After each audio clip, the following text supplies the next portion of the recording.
muchos se han ido desde aquí. Pero en ese ejercicio, en esa manera de vivir, dando el amor, porque lamentablemente en Venezuela pues, teníamos una situación en cuanto a eso, la medicina, bien precaria. Cuando se crea la misión Barrio Dentro, entonces las cosas empiezan a cambiar, porque ya el pueblo, no los, por supuesto los grupos privilegiados, el pueblo empieza a ver que el derecho a la salud constitucional que nosotros tenemos y que es universal, se materializa, se ve. Ya tenemos, ya está a la mano a la persona, al ser humano, médico, que le da la mano. Mire, En amor. a mí me pasó una cosa lo más simpática en los cerros de Caracas la primera vez que vine a Venezuela. Yo voy subiendo y subí además con la lengua afuera porque los cerros de Caracas son impresionantes. Y voy subiendo aquello y cuando estoy llegando arriba, que había un médico cubano al cual yo iba a visitar, me sale una venezolana así completa y me dice, ¿a dónde usted va? Le digo, un momento, vengo a ver al médico cubano. No se lo va a llevar, ¿sabe? No se lo... Pero lo dijo, digo, no señora, no me lo vengo a llevar, solo vengo a ver cómo usted me lo está tratando. Ah, bueno, entonces puede entrar, me dice. Pero fue molestísima porque pensaba que yo me iba a llevar a su médico de ahí. Ahora es suyo, vive con ella. Y así como en Caracas, aquí en el Zulia tenemos exactamente lo mismo, porque aquí tuvimos experiencia de alguna gente que quiso votar a los médicos cubanos, pero el pueblo no se los permitió. Precisamente por eso, porque es que ven en la expresión del amor, en la mano. Pero mira, eso que tú dices es muy importante. El pueblo se da cuenta del poder real que tiene cuando quiere hacer algo, cuando busca unidad dentro del pueblo para lograr un objetivo. Cuba lo ha demostrado durante más de 50 años. ¿Por qué no nos han vencido los yanquis? Son más poderosos económicamente, son más poderosos militarmente, pero ellos saben que nosotros somos un pueblo unido, un pueblo preparado para resistir, porque queremos lo que estamos haciendo. Los pueblos tienen que tener conciencia del poder que tienen cuando unen su fuerza. Y además, tienen que mirar a su alrededor. ¿Qué queremos para nosotros? Queremos salud, queremos dignidad, queremos educación, queremos alimentación. Queremos eso. No lo estamos teniendo ahora, no lo estamos disfrutando. ¿Cómo vamos a perder esto? ¿Cómo vamos a dejar que nos los arrebaten? El pueblo lo está viendo de esa manera. Esa es la cuestión. El pueblo tiene que darse cuenta que si ellos no quieren que se les arrebate esto, tienen que seguir luchando por ello. Y tienen que trabajar más fuerte, más duro, para poder seguir adelante. Vale la pena, de verdad vale la pena. Lo digo como cubana. Qué bueno. Gracias por esas palabras. Pero hay un tema que nos inquieta siempre a nosotros, ¿no? En materia de derechos humanos. Y tiene que ver también con esa otra ignominia llamada la base norteamericana en propio territorio cubano llamada Guantánamo. La violación masiva de los derechos humanos. No hay derecho a la defensa y por supuesto no hay derecho al debido proceso. Un poco el estilo norteamericano imperial de tener cárceles alrededor del mundo, pero en este caso una cárcel, una infraestructura donde hay tortura y donde hay todo tipo de violación de derechos humanos. Guantánamo es el símbolo, un país que certifica y desertifica a otro país en materia de derechos humanos, tiene dos violaciones masivas, que es el bloqueo por un lado y por el otro lado Guantánamo. ¿Cómo ve Aleida Guevara esa ignominia? Para nosotros es realmente eso, una falta de respeto total al pueblo cubano. Hace más de 100 años se firmó el último contrato con esa base naval. Por tanto, ya no tiene valor desde el punto de vista legal mundialmente. Ya no hay nadie que pueda justificar la permanencia de Estados Unidos en esa base naval. Sin embargo, ellos persisten, están ahí porque es un punto estratégico militarmente. En esa región del Caribe, de ahí desgraciadamente han salido acciones contra pueblos como los de Santo Domingo o Puerto Rico, precisamente de esa base. Para nosotros eso es como un puñal clavado, pero a la misma vez no podemos reaccionar como nosotros quisiéramos, porque ese sería el pretexto que Estados Unidos podría estar buscando para tratar de comenzar una guerra contra Cuba. Entonces, desgraciadamente, lo único que podemos hacer es seguir buscando el apoyo internacional y seguir buscando en todas las organizaciones del mundo el derecho a la verdad, a que eso ya no es posible sostenerlo y que hay que acabarlo. Además, no solamente acabar con esa base militar y con esa cárcel ilegal que hay allí, sino devolvernos nuestro territorio nacional. Son las exigencias que Cuba plantea siempre en Naciones Unidas, pero que hasta ahora, desgraciadamente, no hemos tenido respuesta positiva. Un tema de soberanía, libre determinación de los pueblos, además. Hay un aspecto de la vida del Che que a nosotros nos ha tocado siempre, ¿no? Y está expresada en la carta de despedida de él, que le envía a Fidel. Yo me voy a permitir leer aquí una parte de esa. Al final de la carta él dice, no dejo a mis hijos y mi mujer nada material y no me apena, me alegra que así sea. No pido nada para ellos, pues el Estado les dará lo suficiente para vivir y educarse. ¿Qué ha significado eso para Aleida y los hijos del Che? Bueno, pues eso ha sido una verdad absoluta, en el sentido, por ejemplo, Cuba en los años 70 sufría económicamente también grandes dificultades y, por ejemplo, no había ropa interior.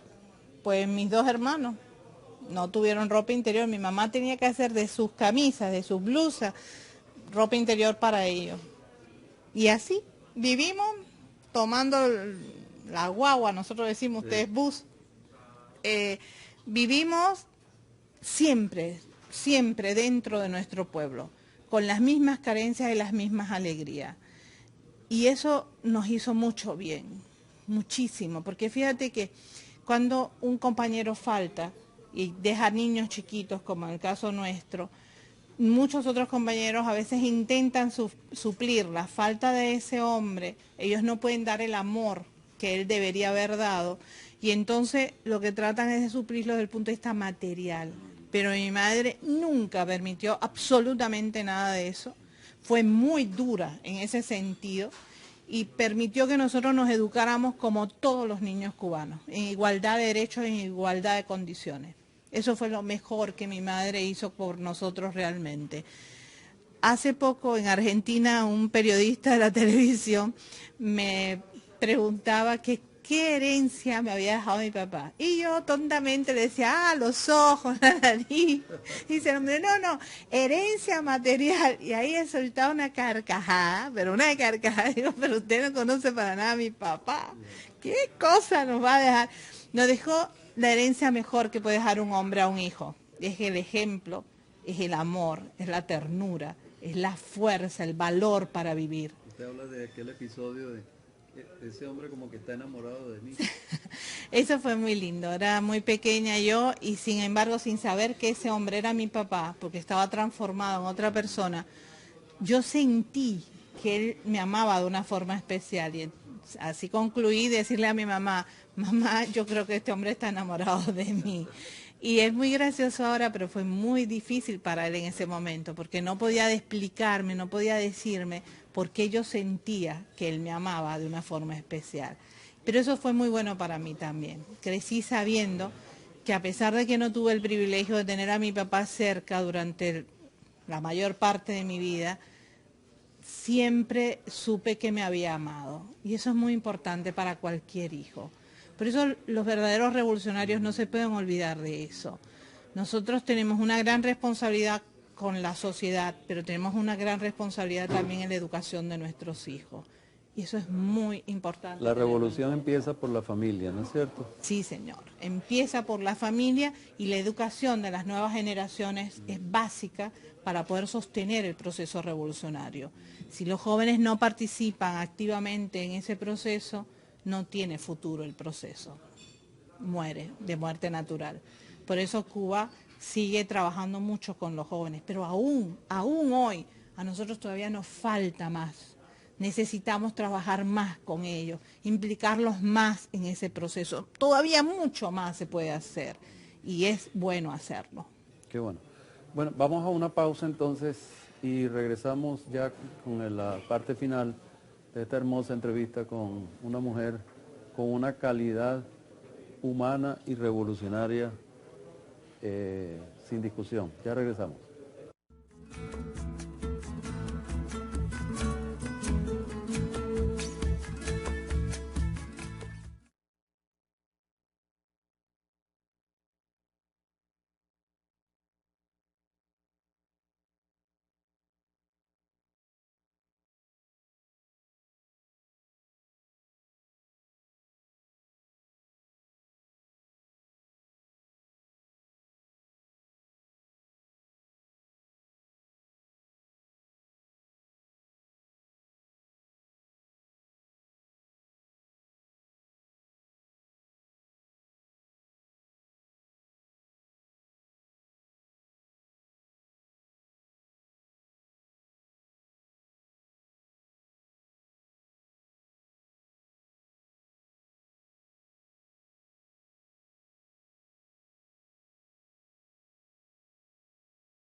Aquí con la conversación con esta persona.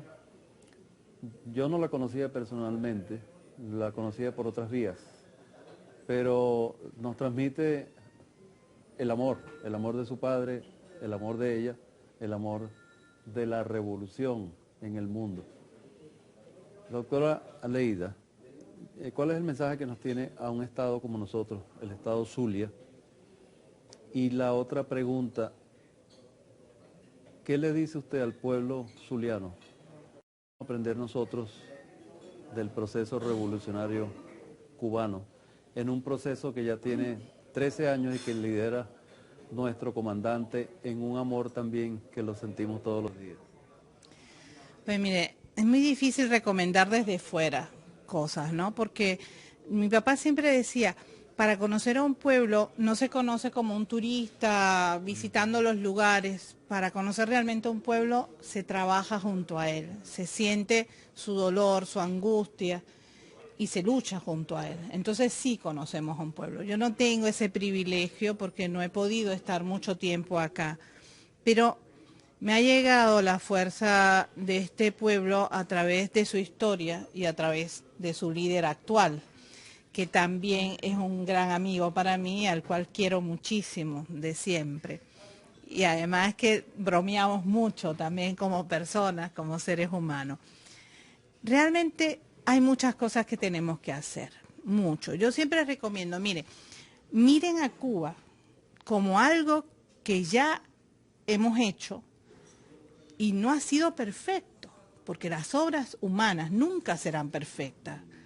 Entonces, mírennos a través de una lupa, vean dónde están nuestros problemas, nuestras dificultades, para que ustedes no tengan que repetirlas, para que ustedes puedan pasar mucho más rápido por ese proceso y mejor, mucho mejor. Pero hay cosas básicas que no podemos olvidar jamás.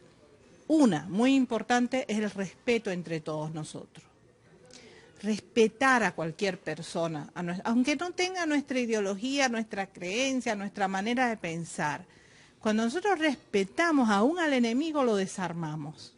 Porque el que queda mal es él, porque se manifiesta de manera agresiva, a veces descontrolada. Nosotros no, nosotros tenemos que respetar. Esa es su opinión, bien, pero ahora escuche la nuestra, por favor, bien. Eso es una cuestión importante, pero además tenemos que ir a respetar a las poblaciones autóctonas de nuestros pueblos. Y aquí ustedes tienen ese privilegio de tener poblaciones que son la cultura real de este país. Entonces, hay que escucharlas más, hay que tenerlas más en cuenta, hay que protegerlas. Yo no me canso de contar las veces que he aprendido cosas interesantísimas con indígenas, con maestro quichua. Yo me di cuenta de los errores que había cometido en la educación de mis hijas. Hablando con ese indígena, yo que soy una médico que podría pensar que tengo mucho más nivel cultural, me di cuenta de las barbaridades que había cometido. Eso muestra que tenemos que escuchar a la gente y que siempre tenemos que tener la capacidad de aprender de los que están a nuestro alrededor. Pero para eso nos hace falta respetarnos, tenernos en cuenta. Después está la solidaridad. Cualquier proceso revolucionario tiene que cultivar la solidaridad entre todos los hombres y mujeres de su pueblo. No en los momentos críticos solamente, no, en todo momento. Aprender a ayudar al compañero cuando lo necesita, aún en la escuela, en el trabajo. Ser solidario de verdad. Sentir la injusticia cometida contra cualquiera en cualquier parte del mundo. Eso decía mi papá. Y yo creo en eso fervientemente. ¿Sabe por qué? Porque cuando uno es capaz de sentir esas cosas, vas creciendo como ser humano. Porque eres capaz de preocuparte por el dolor ajeno. Entonces tú eres más fuerte para enfrentarlo también. Llorar con el pueblo y reír con el pueblo. Con el pueblo, siempre, siempre con el pueblo. Papi siempre decía, por ejemplo, a los médicos, que nosotros tenemos un solo soberano al cual servimos. Ese es el pueblo. Y eso es algo para mí básico en la vida de cualquier proceso revolucionario. Es muy importante que los jóvenes y las mujeres se sientan partícipes del proceso revolucionario. Es muy importante, los jóvenes porque es el futuro y las mujeres porque con esa miel con que vivimos, esa dulzura con que vivimos, le damos fuerza al movimiento. Pero además fíjate, cuando una mujer decide luchar, no está luchando solamente por sus ideales, está luchando por el futuro de su vientre. Y eso nos hace más fuerte todavía. Que es la patria, además. Es la patria. Esa canción de Ali Primera, que me encanta. La patria es una mujer. Sí, es una mujer. ¡Ah, qué lindo! Y dice, no se manosea, se acaricia. ¡Oh, eso es precioso! Me encanta. Yo me hubiera gustado mucho conocer a Ali Primera y darle un beso bien grande porque es un hombre extraordinario también. De verdad, pienso que hay